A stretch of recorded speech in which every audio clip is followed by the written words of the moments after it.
ನಮಸ್ತೆ. ಮಂಗಳವಾರದ mini blog. ಇವತ್ತು ನಮ್ಮ ರಾಗುನ ನಮ್ಮ ರಕ್ಷಾ ಅವ್ರ ಮನೆಗೆ ಬಿಡಬೇಕು ಅಂತ ಅವನಿಗೆ ರೆಡಿ ಮಾಡ್ತಾಯಿದ್ದೆ. ಅವನಿಗೆ ಊಟ ಎಲ್ಲ ತಿನ್ನಿಸಿ ಆಯಿತು. ಹಾಗಾಗಿ ರಕ್ಷಾ ಮನೆಗೆ ಬಿಡೋಣ ಅಂದ್ಬಿಟ್ಟು ಅವನ್ನ ಕರ್ಕೊಂಡು ಹೊರಟೆ. ಅವ್ನು ತುಂಬಾ ಗಲಾಟೆ ಮಾಡ್ತಾಯಿದ್ದ, ಎಲ್ಲೋ ಕರ್ಕೊಂಡು ಹೋಗ್ತಾಳೆ ಅಂತ. ಆದರೂ ಇನ್ನೇನು ಮಾಡೋದು, ಹಾಸ್ಪಿಟ್ಲಿಗೆಲ್ಲ ಅವ್ನು ಕರ್ಕೊಂಡು ಹೋಗೋಕ್ಕಾಗಲ್ಲ ಅಂತೇಳಿ ನಾನು ರಕ್ಷಾ ಮನೆಗೆ ಬಿಟ್ಟೆ. ರಕ್ಷಾ ಅವ್ರನ್ನ ನೋಡ್ಕೋತೀನಿ ಹೋಗ್ತೀನಿ.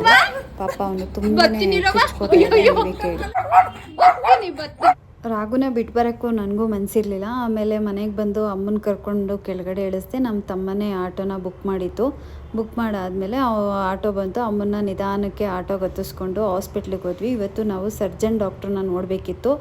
ಇವತ್ತು ಅಮ್ಮನಿಗೆ ಬೇರೆ ಬೇರೆ ಯಾವುದೋ ಒಂದೆರಡು ರಿಪೋರ್ಟ್ ಇತ್ತು. ಅದನ್ನೆಲ್ಲ ನಾನು MRI ಎಲ್ಲ ಮಾಡಿಸ್ದೆ. ಅದಾದಮೇಲೆ MRI ಮಾಡಿಸಿದ್ಮೇಲೆ ಅದರಲ್ಲಿ 2 ಪ್ರಾಬ್ಲಮ್ ಎಕ್ಸ್ಟ್ರಾನೇ ಬಂದಿದೆ.